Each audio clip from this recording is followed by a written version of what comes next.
സ്വാഗതം. ഈ ഒരു വ്ളോഗിലൂടെ ഞങ്ങൾ പരിചയപ്പെടുത്താൻ പോകുന്ന അല്ലെങ്കിൽ പറഞ്ഞു തരാൻ പോകുന്നത് എന്താണെന്ന് വെച്ച് കഴിഞ്ഞാൽ നമ്മുടെ ഈ കൂടോത്രം ഉണ്ടല്ലോ, ഷിഗർ ഞങ്ങളുടെ രീതിയിൽ പറയുകയാണെങ്കിൽ അതിനെക്കുറിച്ചുള്ള ഒരു വീഡിയോ ആണ്. അപ്പോൾ ഇത് ഇഷ്ടമല്ല താല്പര്യമില്ലാത്തവരൊക്കെ ആണെങ്കിൽ സ്കിപ്പ് ചെയ്ത് പോകാം കേട്ടോ. ഇങ്ങനെ ഒരു കാര്യം നമുക്ക് ചുറ്റും നടക്കുന്നുണ്ട് എന്നുള്ളതിനൊരു തെളിവായിട്ട്, അല്ലെങ്കിൽ എല്ലാവരിലേക്കും അറിയാത്തവരുണ്ട് അവരിലേക്കും കൂടെ എത്തിക്കുക എന്ന് വെച്ച് ഒരു ഉദ്ദേശം കൊണ്ടാണ് ഇങ്ങനൊരു വീഡിയോ ചെയ്യുന്നത്. നമുക്ക് നേരെ വീഡിയോയിലേക്ക് കിടക്കാം. ഈ കാണുന്ന നെൽപ്പാടങ്ങളും അതുപോലെ കരിമ്പിൻ തോട്ടവും അതുപോലെ ഒത്തിരി അധികം നമ്മുടെ തെങ്ങിൻ തോപ്പുകളും ഇതൊക്കെ വരുന്നതെന്ന് വെച്ചാൽ നമ്മുടെ തമിഴ്നാട്ടിലാട്ടോ. തമിഴ്നാട്ടിലെ അടിപൊളി റോഡിൽ കൂടെയാണ് ഞങ്ങളിപ്പോൾ നമ്മുടെ യാത്ര ചെയ്തുകൊണ്ടിരിക്കുന്നത്. റോഡിൻ്റെ ഇരുവശവും നല്ല രീതിയിൽ വളർന്നു നിൽക്കുന്ന പുളിമരങ്ങളൊക്കെ കാണാം. അങ്ങ് ദൂരെ ഒരു മല കാണുന്നുണ്ടോ? അതിൻ്റെ മുകളിൽ ഒരു കൊച്ചമ്പലമുണ്ട്. തമിഴ്നാട്ടിൽ പൊതുവേ നമുക്കിങ്ങനെ ഒരു കാഴ്ച എവിടെ ചെന്നാലും കാണാൻ സാധിക്കും കേട്ടോ. പിന്നെ ഇവിടുത്തെ റോഡിനെ കുറിച്ച് പറയുകയാണെങ്കിൽ നല്ല അടിപൊളി റോഡാണ്. ഒരു മഴ പെയ്താൽ പോലും ആ മഴവെള്ളം അവിടെ റോട്ടിൽ കിടക്കത്തില്ല എന്നുള്ളതാണ് സത്യം. ഞങ്ങളങ്ങനെ ഒരു റെയിൽവേ ക്രോസ് ഒക്കെ കയറി നമ്മൾ NH റോഡിൽ നിന്ന് നമ്മൾ ചെറിയൊരു റോട്ടിലേക്ക് കയറുക കേട്ടോ. ആ ചെറിയ റോട്ടിൽ കൂടെ ആണ് ഇന്ന് നമ്മളുള്ള യാത്ര. അതായത് കൊച്ചു റോട്ടിൽ കൂടെയുള്ള ഉൾക്കാഴ്ചകളൊക്കെ കണ്ട് യാത്ര ചെയ്യാൻ വേണ്ടിയിട്ട് ഞങ്ങൾ ചെറിയൊരു റോഡ് തിരഞ്ഞെടുത്തു. ഈ റോഡിൽ കൂടെയാണ് നമ്മൾ ഏർവാടിക്ക് പോകുന്നത്. വീഡിയോ എല്ലാവരും സ്കിപ്പ് ചെയ്യാതെ കാണാൻ ശ്രമിക്കുക. കാരണം എന്താണെന്ന് വെച്ച് കഴിഞ്ഞാൽ നമ്മുടെ ജീവിതത്തിൽ ഇതുവരെ കാണാത്ത, അല്ലെങ്കിൽ ഇതുവരെ നമുക്ക് ഇങ്ങനൊരു ആപത്ത് വരാതിരിക്കണം, അല്ലെങ്കിൽ ഇങ്ങനൊരു കാര്യമുണ്ട്, അങ്ങനെയുള്ള കാര്യങ്ങൾ ഒക്കെ അടങ്ങുന്ന ഒരു വീഡിയോ ആട്ടോ ഇത്. അപ്പോൾ എല്ലാവരും മുഴുവനായിട്ട് കാണാൻ ശ്രമിക്കുക. നമ്മുടെ വീഡിയോകൾ ആദ്യമായിട്ട് കാണുന്നവരുണ്ടെങ്കിൽ ഉറപ്പായിട്ടും നമ്മുടെ ചാനൽ സബ്സ്ക്രൈബ് ചെയ്ത് വെക്കുക. എന്നാലേ ഇതുപോലുള്ള അടിപൊളി വീഡിയോസുകൾ അപ്ലോഡ് ചെയ്യുമ്പോൾ നിങ്ങളിലേക്ക് വേഗം എത്തത്തുള്ളൂ കേട്ടോ. ക്യാമറയിൽ കണ്ടപ്പോഴാണ് സത്യം പറയാൻ എനിക്ക് മനസ്സിലായത് എൻ്റെ തലയുടെ മുറകിൽ ഇത്രയും അധികം മുടിയുണ്ടെന്ന്. ഉച്ച സമയം ആയതുകൊണ്ട് ആണോന്ന് അറിയത്തില്ല. ആകാശം കാണുന്നുണ്ടോ? നല്ല ഭംഗിയിൽ ആ മേഘങ്ങളൊക്കെ ഇങ്ങനെ കിടക്കുന്നത്. ക്യാമറയിൽ ഇത്ര അടിപൊളിയായിട്ട് കിട്ടുന്നതാണ് എനിക്ക് അതിനെക്കാട്ടും വലിയ സന്തോഷം. റോഡിൻ്റെ രണ്ട് സൈഡും നെൽപ്പാടങ്ങളാട്ടോ ഈ കാണുന്നത്. രണ്ട് സൈഡിൽ പശുക്കളും ഉണ്ട്. പുതിയൊരു പാലം പണിയുന്ന ആട്ടോ ഈ കാണുന്നത്. ഇതിൻ്റെ അടിയിൽ കൂടെ വേണം നമുക്ക് തിരിഞ്ഞു പോകാൻ.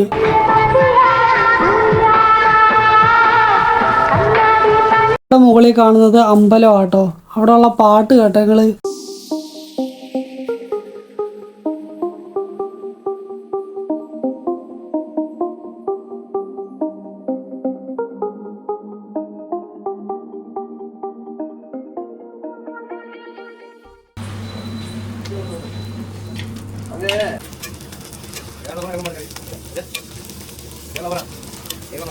തമിഴ്നാട്ടിലെ ചെറിയ പൊറോട്ട അടിക്കുന്ന ഒരു കാഴ്ച കേട്ടോ നിങ്ങളിപ്പോൾ കണ്ടത്.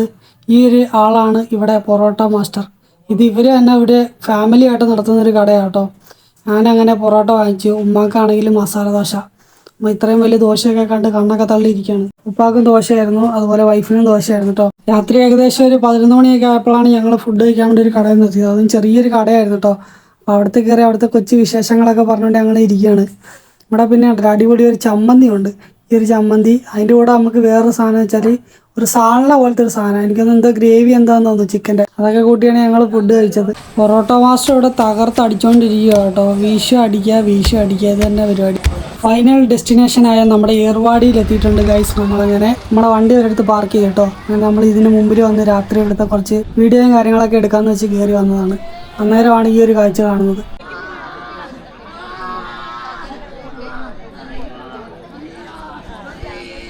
ഇബ്രാഹിം ബാദുഷയുടെ മക്കാമിൻ്റെ സൈഡിൽ കൂടെയുള്ള കാഴ്ചകളാണ് ഇപ്പം നിങ്ങൾ കണ്ടുകൊണ്ടിരിക്കുന്നത്. ഇതിൻ്റെ സൈഡിൽ തന്നെ ഒത്തിരി ആൾക്കാർ പായും തരാണി അവരുടെ കുറേ സാധനങ്ങളൊക്കെ വെച്ച് ഇവിടെ തന്നെയാണ് കിടക്കുന്നത്. കൂടുതലും പാവങ്ങളാട്ടോ. അതുപോലെ വേറൊരു കാര്യം എന്താണെന്ന് വെച്ച് കഴിഞ്ഞാൽ ഇതുപോലെ ഇവിടെ ഈ വയ്യാത്ത ഒത്തിരി ആൾക്കാരും വന്നിട്ടുണ്ട്. അവരും റെസ്റ്റ് എടുക്കുന്ന ഇവിടെയാണ്. ഇവിടെ വന്നിട്ട് ഇവിടുത്തെ റൂമിനും കാര്യങ്ങൾക്കൊക്കെ വാടകയും കാര്യങ്ങളൊക്കെ ഉണ്ടല്ലോ. അപ്പോൾ അതൊന്നും കൊടുക്കാതിരിക്കാൻ വേണ്ടിയിട്ടാണ് ഇവരിവിടെ കിടക്കുന്നത്. കാരണം കൊടുക്കാനുള്ള ശേഷി ഇവർക്കില്ല. അതുകൊണ്ടാണ് കൂടുതൽ ആൾക്കാരും ഇതുപോലെ ഇതിൻ്റെ ചുറ്റുഭാഗത്ത് തന്നെ കിടക്കുന്നത്. ഈ സൈഡിൽ കൂടെ നടക്കുന്ന ആൾക്കാരെയൊക്കെ കാണുന്നുണ്ടല്ലോ.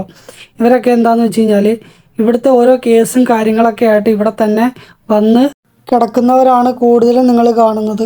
രാത്രി വന്നപ്പോൾ നമ്മളങ്ങനെ കയറി കുറച്ച് വിഷ്വൽസൊക്കെ എടുക്കാമെന്ന് വിചാരിച്ചു. അങ്ങനെ എടുത്ത കേട്ടോ. പിന്നെ ഈ കാണുന്നത് നമ്മുടെ ഈ എലി അതുപോലെ പ്രാണികളെയൊക്കെ ചാവാൻ വേണ്ടിയിട്ടുള്ളൊരു സാധനമാണ്. ഞാനിത് ആദ്യമായിട്ടാണ് കാണുന്നത്. അപ്പോൾ അങ്ങനെ എടുത്ത കേട്ടോ. രാവിലെ ആയപ്പോൾ ഞങ്ങൾ ഏർവാടി പള്ളിയിൽ നിന്ന് ഞങ്ങൾ നേരെ അവിടെയുള്ള അടുത്തുള്ള കാട്ടുപള്ളി എന്ന് പറയുന്നൊരു പള്ളിയിലേക്ക് വന്നിട്ടുണ്ട് കേട്ടോ. ഇവിടുത്തെ അമീൻ അബ്ബാസ് മന്ത്രി എന്ന് പറയുന്ന ഒരാളുടെ മക്കാമും കാര്യങ്ങളൊക്കെയാണ് ഇവിടെ. ഇതിൻ്റെ അടുത്ത് തന്നെ ഒരു നേർച്ച കിണർ നമുക്ക് കാണാൻ സാധിക്കും. ഇവിടെ മുഴുവനായിട്ട് ഈ വെച്ച് പിടിപ്പിച്ചേക്കുന്ന മരം ഏതാണെന്നറിയോ? ഇത് നമ്മുടെ നാട്ടിലൊക്കെ തന്നെ ഉള്ളതാണ്. ആര്യവേപ്പിൻ്റെ ചെടിയുണ്ടല്ലോ, അതിൻ്റെ വലിയ വലിയ മരങ്ങളാട്ടോ. ഇതിൻ്റെ താഴെയാണ് ആൾക്കാർ ഇത്രയും വെയിലടിക്കുന്ന സമയത്ത് അവർ റെസ്റ്റ് എടുക്കാൻ വേണ്ടി ഇരിക്കുന്നത്. ഇതാണ് നമ്മൾ കൊണ്ടുവന്ന തുണിയാട്ടോ ഇത്. ഇവിടെ ഉള്ളവർക്ക് ഉപകാരപ്പെടുവാണെങ്കിൽ ഉപകാരപ്പെടട്ടെ. ഒത്തിരി പേര് ബുദ്ധിമുട്ടുന്നവരുണ്ടല്ലോ, അതായത് ഡ്രസ്സും കാര്യങ്ങളൊക്കെ കുറവുള്ള ആൾക്കാർ, അല്ലെങ്കിൽ ഒത്തിരി നാൾ ഇട്ട് ഉപയോഗിച്ചുകൊണ്ടിരിക്കുന്നവർ. അപ്പോൾ അവർക്ക് ഒരു ഉപകാരം ആവട്ടെ എന്ന് വെച്ച് നമ്മൾ കൊണ്ടുപോയ തുണിയാണ് കേട്ടോ. അതിനകത്ത് ഒത്തിരി ആൾക്കാർ വേണ്ട തുണിയൊക്കെ എടുത്തുകൊണ്ട് പോകുന്നുണ്ട്. പള്ളിയിലെ നേർച്ചയ്ക്ക് വേണ്ടിയിട്ട് കൊണ്ടുവിട്ടേക്കുന്ന ഒരു കോഴിയാട്ടോ ഇത്. അതിൻ്റെ കാലിൽ കണ്ട ഒരു പച്ച പട്ടൊക്കെ കെട്ടിവിട്ടേക്കുന്നത്. ഏറ്റവും ഡേഞ്ചർ ആയിട്ടുള്ള ആൾക്കാരെ കൊണ്ടിടുന്ന ഒരു സ്ഥലമാട്ടോ ഇവിടെ സാധാരണ ആൾക്കാരൊന്നും വരത്തില്ല, കാരണം അത്രയ്ക്ക് പ്രശ്നമുള്ള ആൾക്കാരെ മാത്രമേ ആ ഒരു ഭാഗത്ത് കെട്ടിയെടുത്തുള്ളൂ. ഈ നേർച്ച ആടും കോഴിയും ഇതൊക്കെ ഇവിടെ ഓരോ ജനങ്ങൾ കൊണ്ട് കൊടുക്കുന്ന കേട്ടോ. ഇത് കണ്ടോ, ഒരാൾ കിടക്കുന്ന കണ്ടോ, അസുഖം ബാധിച്ച് കിടക്കുന്ന ആളാട്ടോ. നമ്മളിവിടെ ചോദിച്ചപ്പോൾ ഏകദേശം 9 കൊല്ലമായിട്ട് ആൾ ഇവിടെ തന്നെ കിടക്കുകയാണ്. അതൊരു ഉസ്താദിൻ്റെ മകനാട്ടോ. ഞാൻ എൻ്റെ ചെറുപ്പകാലത്ത് ഞാൻ ഇവിടെ വന്നിട്ടുണ്ട്. അന്നേരമൊക്കെ നമുക്ക് ഏതൊരു ഭാഗത്തു കൂടെ നടന്നു പോയാലും ഇതുപോലെ ഓരോ മരത്തിൻ്റെ ചുവട്ടിൽ ഓരോ ആൾക്കാർ ഇതുപോലെ കിടപ്പുണ്ടാവും വയ്യാതായിട്ട്. ഇവിടുത്തെ മക്ബറകളാട്ടോ നിങ്ങൾ ഈ കാണുന്നത്. അതിൻ്റെ ചുവട്ടിൽ 2 വഞ്ചിപ്പെട്ടിയും കാര്യങ്ങളൊക്കെ വെച്ചിട്ടുണ്ട്. ഇവിടെ വരുന്ന ആൾക്കാർക്ക് നേർച്ച ഇടാനും. എന്നിട്ട് ഈ നേർച്ചയ്ക്ക് കിട്ടുന്ന പൈസ ഇവിടെ ഉള്ള ആൾക്കാർക്ക് ഭക്ഷണവും കാര്യങ്ങളൊക്കെ വെച്ച് കൊടുക്കും കേട്ടോ. അങ്ങനെയുള്ള കുറേ കാഴ്ചകൾ ഈ ഒരു കാട്ടുപള്ളി. അതുപോലെ ഇതിൻ്റെ ചുറ്റിനും നമുക്ക് ഏകദേശം കുറേ അധികം മക്കാബുകളൊക്കെ അടങ്ങുന്നുണ്ട്. ഇത് ഓരോ അസുഖങ്ങളും ഞാൻ എടുത്തു പറഞ്ഞല്ലോ. അതിൻ്റെ കാര്യം എന്താ വെച്ചാൽ, ഇപ്പോൾ ഈ ഷിഗർ ചെയ്യുന്നവർ മുട്ട വെച്ച്, അതുപോലെ വേറെ എന്തെങ്കിലും സാധനങ്ങൾ വെച്ച്, അങ്ങനെ ഓരോ രീതിയിൽ ആവുന്ന ഓരോരോ അസുഖങ്ങളുണ്ടല്ലോ, അതിനൊക്കെ ഓരോ ആൾക്കാരുടെ അടുത്താണ് ചികിത്സ. അപ്പോൾ അവരുടെ അടുത്ത് പോയിട്ട് വേണം ഇവർ ആ ഒരു നേർച്ച അല്ലെങ്കിൽ ആ ഒരു സങ്കടം അവർ ബോധിപ്പിക്കണം. എന്നാൽ മാത്രമേ അവർക്ക് അതിനകത്തൊരു പ്രതിഫലം ഉണ്ടാവുകയുള്ളൂ എന്നാണ് പറയുന്നത്. പിന്നെ വേറൊരു കാര്യം വെച്ചാൽ, ഇവിടെ വന്നിട്ട് ഒത്തിരി പേര് ഇതുപോലെ ഇവിടെ വന്ന് കേസും കാര്യങ്ങളൊക്കെ തീർത്ത് പോയവരുണ്ട്. കേസ് എന്ന് പറയുന്നത് വേറൊന്നുമല്ല, ഇവിടെ വയ്യാതെ വന്നിട്ട് അസുഖം മാറിപ്പോയവരും ഒത്തിരി പേരുണ്ട് കേട്ടോ. അത് കാരണമാണ് വീണ്ടും വീണ്ടും ജനങ്ങൾ ഇങ്ങോട്ട് വന്നുകൊണ്ടിരിക്കുന്നത്. നമ്മുടെ ഖുർആനി പറയുന്നത് ഇതുപോലെ ഷിഗർ ചെയ്യുന്നവർക്ക് നാളെ നരകം മാത്രമേ ഉണ്ടാവത്തുള്ളൂ എന്ന് പറയുന്നത്. അപ്പം നിങ്ങളൊക്കെ ആരെങ്കിലുമൊക്കെ ഈ ഒരു വീഡിയോ കാണുന്നുണ്ട് എന്നെങ്കിൽ ഇതുപോലൊക്കെ ഒരു കാര്യങ്ങൾ ചെയ്യാതിരിക്കുക. നമ്മൾ കാരണം ഒരാൾ വിഷമിക്കാതെ, അല്ലെങ്കിൽ അവരുടെ ജീവിതത്തിൽ നമ്മൾ കാരണം ഒരു ബുദ്ധിമുട്ടുണ്ടാവാതിരിക്കുക എന്നുള്ളതാണ് നമ്മുടെ ഏറ്റവും വലിയ കാര്യം. നമ്മൾ ഒരാളെ ഉപദ്രവിക്കുന്നതുകൊണ്ട് അല്ലെങ്കിൽ ദ്രോഹിക്കുന്നതുകൊണ്ട് നമുക്ക് പ്രത്യേകിച്ച് ഒന്നും കിട്ടാനില്ല. അപ്പോൾ എല്ലാവരും അത് മനസ്സിൽ വെക്കുക കേട്ടോ.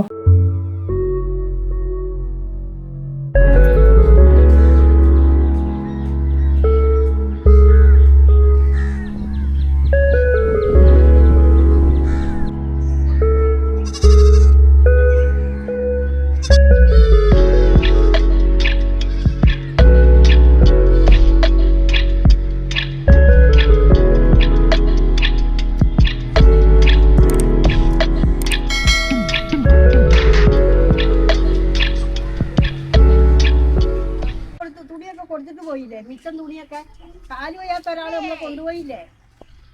ആ 4 കൊല്ലം ഊരി നമുക്ക് തരും.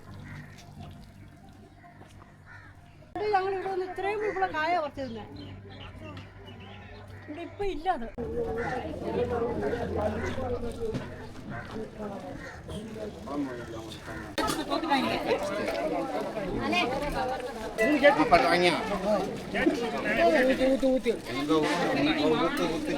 அவருக்கு வேண்டாம், அம்மாக்கு வேணுமா? இந்த அம்மாக்கு சாப்பாடு வேணும், வர சொல்லுங்க. வந்திருக்கா? சரி சரி வாங்கிட்டு போங்க. அந்த கவர்ல வாங்க கூடாதுங்க, அது அந்த கவர் தானே வச்சிருக்கீங்க. ഏർവാടിയിലേക്ക് സിയാറത്തിന് വേണ്ടി വരുന്നവരുണ്ടല്ലോ, അവർ ഇവിടെയുള്ള പാവങ്ങൾക്ക് വേണ്ടി ചോറ് വെച്ച് കൊടുക്കും. അതുപോലെ ഇവിടെ ഉള്ളവർക്ക് പൈസ കൊടുക്കും, ഭക്ഷണങ്ങൾ കൊടുക്കും. അങ്ങനെ ഒത്തിരി കാര്യങ്ങളൊക്കെ ഇവിടെ ചെയ്യുന്നുണ്ട് കേട്ടോ. ഈ കാണുന്നതെന്ന് വെച്ചാൽ ഇവിടെയുള്ള കൊച്ചു കുട്ടികളുടെ മുടി വെട്ടിക്കൊടുക്കുന്ന അല്ലെങ്കിൽ മുടി മുട്ടയടിക്കുന്നൊരു സ്ഥലമാണത്.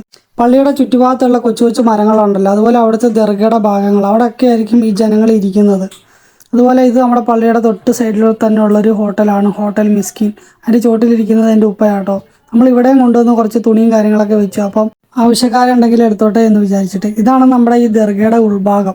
ഇതിനകത്ത് കണ്ടോ ഒത്തിരി ആൾക്കാർ വന്നും പോയും, അതുപോലെ അവരുടെ ഓരോ കാര്യങ്ങളും സങ്കടങ്ങളും വിഷമങ്ങളും, അതുപോലെ അവർക്ക് ചെയ്യേണ്ട കാര്യങ്ങളും, അങ്ങനെയുള്ള എല്ലാ കാര്യങ്ങളും വന്നിട്ട് ഈ ഒരു ദർഗയിൽ വന്ന് ഈ ഇരിക്കുന്ന ഉസ്താക്കന്മാർ, അവിടെ കുറേ ഉസ്താക്കന്മാരുണ്ട് ഇത് പറയാനും കേൾക്കാനും വേണ്ടിയൊക്കെയുള്ള. അപ്പോൾ അവരുടെ അടുത്ത് വന്ന് ഇവരുടെ സങ്കടങ്ങളൊക്കെ ബോധിപ്പിക്കും. ദർഗയുടെ ചുറ്റും ഷീറ്റ് കെട്ടിയോണ്ടാണെന്ന് അറിയത്തില്ല, അതിൻ്റെ അടിയിൽ ഒത്തിരി ആൾക്കാരുണ്ട് കേട്ടോ. വയ്യാത്തവരും ഉണ്ട്, അതുപോലെ അവരുടെ കൂടെ വന്നവരും ഉണ്ട്. അങ്ങനെ ഒത്തിരി ആൾക്കാരെ നമുക്കിവിടെ കാണാൻ സാധിക്കും. ഈ കാണുന്നതാണ് ഇവിടുത്തെ ഏർവാടി പള്ളി. ഇന്നൊരു വെള്ളിയാഴ്ച ദിവസമായതുകൊണ്ട് നമുക്കിവിടെ ജുമാ കൂടാനും സാധിച്ചു കേട്ടോ. ഇത് കണ്ടോ, ഇവിടെ താക്കോലും കാര്യങ്ങളൊക്കെ കെട്ടിയിട്ടേക്കുന്നുണ്ട്. ഇതിവിടെ ഓരോ അസുഖങ്ങളുടെ കാര്യങ്ങളൊക്കെ എണ്ണി പറഞ്ഞ് അതിനുവേണ്ടി ഓരോ താക്കോലൊക്കെ കെട്ടിയിടുന്ന കേട്ടോ ദീർഘയുടെ നേരെ മുമ്പിൽ തന്നെ. അങ്ങനെ ഞാൻ വെള്ളിയാഴ്ച ആയതുകൊണ്ട് നിസ്കരിക്കാൻ വേണ്ടി ഒന്നും എടുത്ത് പള്ളിയിൽ കയറാൻ വേണ്ടി വന്ന കേട്ടോ. അന്നേരം ഹൗദിലാണെങ്കിൽ കുറേ കുഞ്ഞു കുഞ്ഞു മീനുകൾ അത് കുറച്ചു നേരം കണ്ട് അവിടെ നിന്ന് ഒതുവും കാര്യങ്ങളൊക്കെ എടുത്ത് അവിടെ ഒത്തിരി ആൾക്കാർ ജുമയ്ക്ക് വേണ്ടി വന്നിട്ടുണ്ട് കേട്ടോ. ഇതാണ് നമ്മുടെ പള്ളി. ജുമയൊക്കെ കഴിഞ്ഞു. ജുമയുടെ സമയത്ത് നമുക്ക് വീഡിയോയും കാര്യങ്ങളൊന്നും എടുക്കാൻ പറ്റില്ല കേട്ടോ. അതുകൊണ്ടാണ് ഇത്രയും വലിയ പള്ളിക്കകത്താണ് നിസ്കാരം. നമുക്ക് സത്യം പറഞ്ഞാൽ അതിനകത്ത് കയറാൻ പോലുള്ള സ്പേസിൽ അത്രയ്ക്ക് ജനങ്ങൾ ഇതിനകത്തുണ്ടായിരുന്നു കേട്ടോ. അങ്ങനെ നിസ്കാരമൊക്കെ കഴിഞ്ഞ് ഞാൻ വീണ്ടും പുറത്തിറങ്ങി കേട്ടോ. അന്നേരം ആ ഒരു പള്ളിയുടെ ചുറ്റിനും ആൾക്കാരെ നമുക്ക് കാണാൻ സാധിക്കും. ഇത് എന്താണെന്ന് എനിക്കറിയത്തില്ല. ഞാൻ കൂടുതൽ ഇതിനെപ്പറ്റി ചോദിക്കാനൊന്നും പോയില്ല കേട്ടോ. പക്ഷേ ഇവിടെ ഒത്തിരി ആൾക്കാരൊന്ന് പ്രാർത്ഥിക്കുന്നതൊക്കെ നമുക്ക് കാണാൻ സാധിക്കും. ഇതിനകത്ത് തന്നെ അവർ ഭക്ഷണവും കാര്യങ്ങളൊക്കെ കൊണ്ടുവന്ന് ഇത് കഴിക്കുന്നതാണ്. ഇതാണ് നമ്മുടെ പുറത്ത് വന്നപ്പോൾ ഞങ്ങളൊരു കണ്ടൊരു കാഴ്ച. ഇവിടെ ആയുർവേദം എന്നും പറഞ്ഞുകൊണ്ട് ഒരാൾ അവിടെ വന്ന് കച്ചവടം ചെയ്യുന്നത് കേട്ടോ. അങ്ങനെ ഞങ്ങൾ ആ പള്ളിയിൽ നിന്ന് നമ്മളെ ഒരു ബീച്ചിൻ്റെ സൈഡിലൊരു കാര്യങ്ങളൊക്കെ ഉണ്ടായിരുന്നു. അപ്പോൾ അങ്ങോട്ട് നമ്മൾ വന്നതാണ് കേട്ടോ. വണ്ടി വന്ന് നിർത്തിയതേ ഉള്ളൂ. അപ്പോഴത്തേക്കും അതേ വണ്ടിയുടെ മുമ്പിലേക്ക് കുറച്ച് ആട്ടിൻകുട്ടികളൊക്കെ വന്നേക്കുന്നു. ഒരാട് വന്ന് നമ്മളിങ്ങനെ നോക്കുന്നുണ്ട്. ആരാ എന്താ വല്ലതും തിന്നാനുണ്ടോ അങ്ങനെയൊക്കെ നോക്കിക്കൊണ്ടിരിക്കുന്ന കേട്ടോ. ഞങ്ങളങ്ങനെ വണ്ടിയിൽ നിന്ന് ഇറങ്ങി. അപ്പോഴത്തേക്കും അവിടെയാണ് ഒരു ഐസ്ക്രീം വണ്ടി കിടന്നത്. മാംഗോ പാറ് വെണ്ണില നിനക്കോ? എനിക്ക് എങ്ങനെ തിന്നാന്നും വേണ്ടിയില്ല. ഇത്ര സാധനം ഉണ്ട്. ഏതാ വേണ്ടേ? എനിക്ക് ആ നീല മതി. നീല കോണ്. നിനക്ക് ഏതാ വേണ്ടേ? എനിക്ക് കോണോ കിട്ടുമ്പോഴേ കോണ്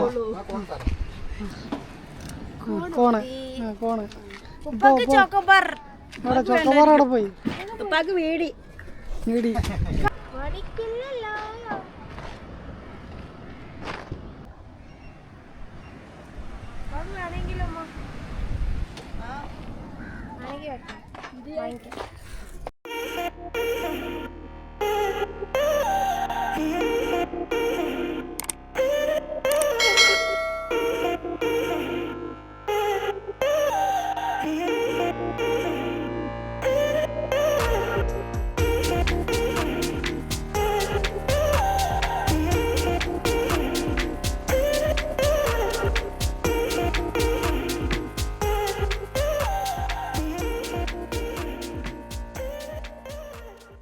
അങ്ങനെ നമ്മൾ അവിടുത്തെ കാഴ്ചകളൊക്കെ കണ്ട് നമ്മൾ തിരിച്ച് നമ്മുടെ ഏർവാടി തന്നെ വന്നിട്ടോ.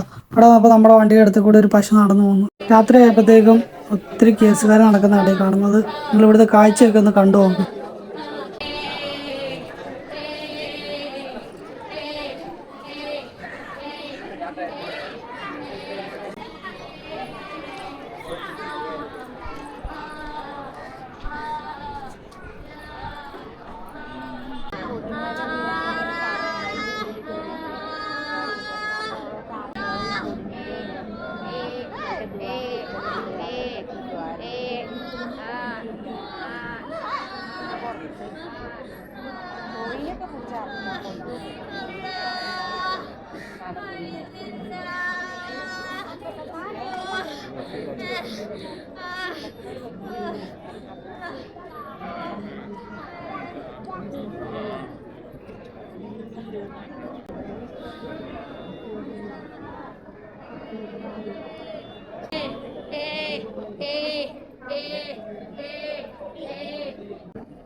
ഇതാണ് ഗൈസ് ഇവിടെ മഗ്രിബ് നമസ്കാരം കഴിഞ്ഞതിന് ശേഷം നമ്മൾ ഈ ഏർവാടിയിൽ വന്നാൽ അല്ലെങ്കിൽ ഈ ഒരു ഏർവാടിയിൽ നടക്കുന്ന ഒരു കാഴ്ച. ഇവിടെയുള്ള എല്ലാ മക്കാമുകളുടെ സൈഡിലും ഇതുപോലുള്ള ജനങ്ങൾ ഇതുപോലെ വന്ന് അവരുടെ അസുഖങ്ങൾ അവരുമായിട്ട് ചൊല്ലി പറഞ്ഞ് നടക്കുന്ന ഒരു കാഴ്ച നമുക്ക് കാണാൻ സാധിക്കും. ഗൈസ് ഞങ്ങളങ്ങനെ നമ്മുടെ ഏർവാടി എന്നുള്ള ട്രിപ്പൊക്കെ കഴിഞ്ഞ് ഏർവാടിയിലെ കുറേ കാഴ്ചകളൊക്കെ കണ്ട് ഞങ്ങളങ്ങനെ ഏർവാടിയിൽ നിന്ന് തിരിക്കുകയാണ്. ഇപ്പൊ ഇനി അടുത്ത നമ്മളെങ്ങോട്ടാ പോകുന്നത്? പൊട്ടൽപുത്തൂർ എന്ന് പറഞ്ഞാൽ അവിടെ എന്താ കാണാനുള്ളത്? ആ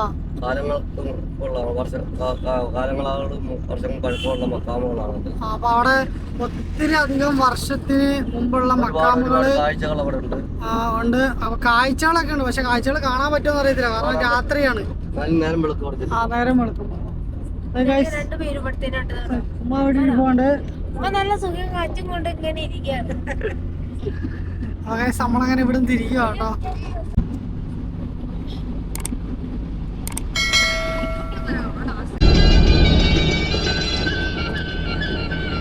ഗൈസ് നമ്മളങ്ങനെ പോകുന്ന വഴിക്ക് വീണ്ടും നമ്മൾ എണ്ണയടിക്കാൻ നിർത്തി. ഇവിടുന്ന് 1663 ഇത്രയും രൂപയ്ക്ക് എണ്ണ അടിച്ചിട്ടുണ്ട് കേട്ടോ. ഈ കാണുന്ന കൊച്ചു പമ്പിന്ന് അടിക്കും. ഇവിടെ കോഴി പട്ടിയുണ്ട്, അത് കോഴി അടക്കുന്നുണ്ടോ. എല്ലാവർക്കും നമ്മുടെ ഈ ഒരു വീഡിയോ ഇഷ്ടപ്പെട്ടെന്ന് കരുതുന്നു. അതുപോലെ ഇതുപോലുള്ള കാര്യങ്ങളെക്കുറിച്ച് അറിയാൻ താല്പര്യമുള്ളവർക്ക് നമുക്ക് നമ്മുടെ ഈ ഒരു വീഡിയോ ഷെയർ ചെയ്ത് കൊടുക്കാം കേട്ടോ. അപ്പോൾ ഗൈസ് ഇത്രയേ ഉള്ളൂ. വീണ്ടും ഒരു അടിപൊളി വീഡിയോ ആയിട്ട് വീണ്ടും കാണാം. അതുവരേക്കും ബായ്.